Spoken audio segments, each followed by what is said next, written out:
Allahabad high court के justice Raghavendra Narayan Mishra की जिंदगी में दो ही चीजें सबसे कीमती थी, उनकी काली गाउन और उनका 6 साल का बेटा आरव। साल था 2010। कोर्ट की छुट्टियां चल रही थी। जस्टिस साहब परिवार के साथ नैनीताल घूमने गए थे। होटल के लॉन में आरव लाल गुब्बारा लेकर दौड़ रहा था। पत्नी सुश्री अनुपमा चाय पीते हुए उसे देखकर मुस्कुरा रही थी।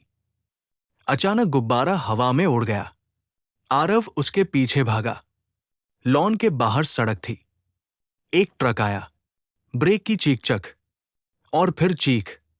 जब जस्टिस साहब दौड़े तो वहां सिर्फ एक टूटा हुआ लाल गुब्बारा और खून के धब्बे थे। आरव गायब था।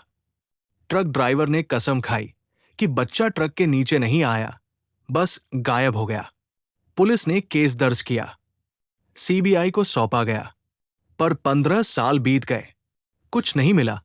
जस्टिस साहब हर साल आरव के जन्मदिन पर कोर्ट से छुट्टी लेते और नैनीताल के उस लॉन में जाकर खड़े हो जाते।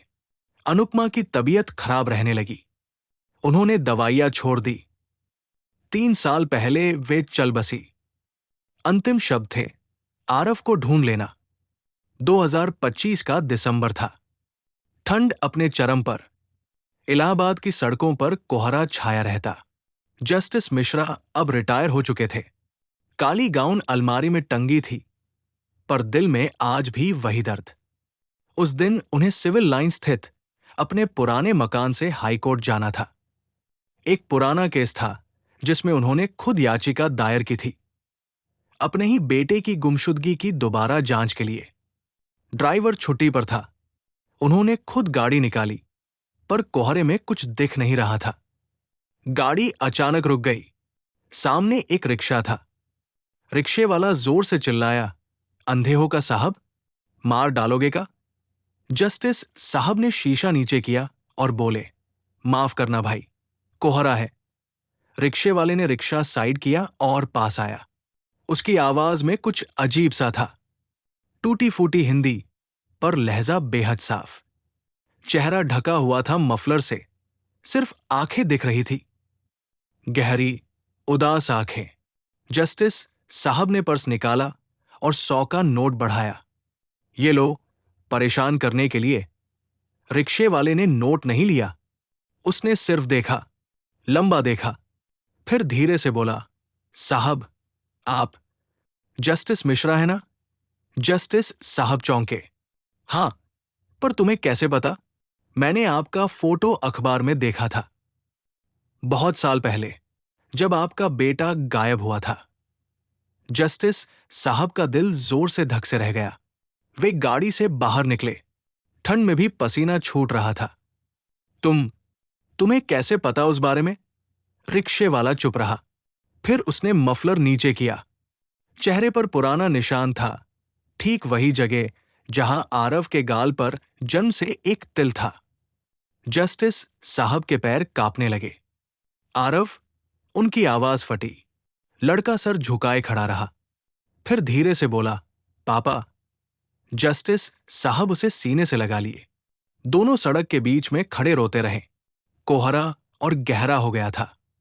आने जाने वाली गाड़ियां हॉर्न बजा रही थी, पर उन्हें कुछ सुनाई नहीं दे रहा था। 15 साल का दर्द एक पल में बाहर आ रहा था।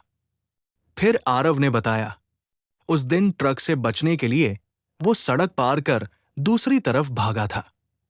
एक आदमी ने उसे पकड़ लिया, कहा, तेरी मां बाप मर गए, अब मेरे साथ चल।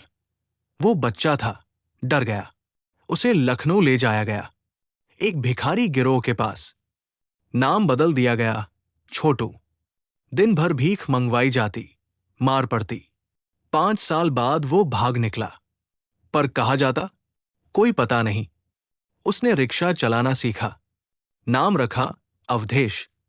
पर रात को सोते वक्त उसे सपने आते, एक बड़े से लॉन के, लाल गुब्बारे के, एक पापा के जो काला कोट पहनते थे, और मां जो उसे गोद में उठाकर चूमती थी।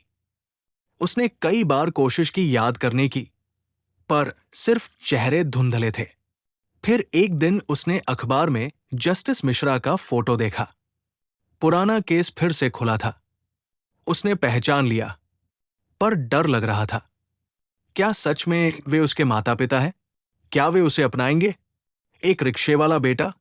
उसने कई महीने सोचा। आज कोहरा था। उसने सोचा शायद आज हिम्मत आ जाए। और आ गई। जस्टिस साहब उसे घर ले गए। नौकरानी ने दरवाजा खोला तो चीख पड़ी। उसने आरव को बच्चे के रूप में देखा था। आरव ने घर को देखा। सब कुछ वैसा का वैसा। बस मां की तस्वीर दीवार पर थी, माला चढ़ी हुई। उसने घुटनों के बल बैठकर माथा टेका। सॉरी मां, देर कर दी। उस रात जस्टिस साहब और आरव देर तक बातें करते रहे। आरव ने बताया कि उसने कभी पढ़ाई नहीं की, पर अखबार पढ़ना सीख लिया था। कानून की खबरें पढ़ता था। जस्टिस साहब के जजमेंट्स पढ़ता था। उसे गर्व होता था, पर बताने की हिम्मत नहीं होती थी। अगले दिन जस्टिस साहब कोर्ट गए। उन्होंने अपनी याचिका वापस ले ली। जज साहब ने पूछा, क्यों मिश्रा साहब?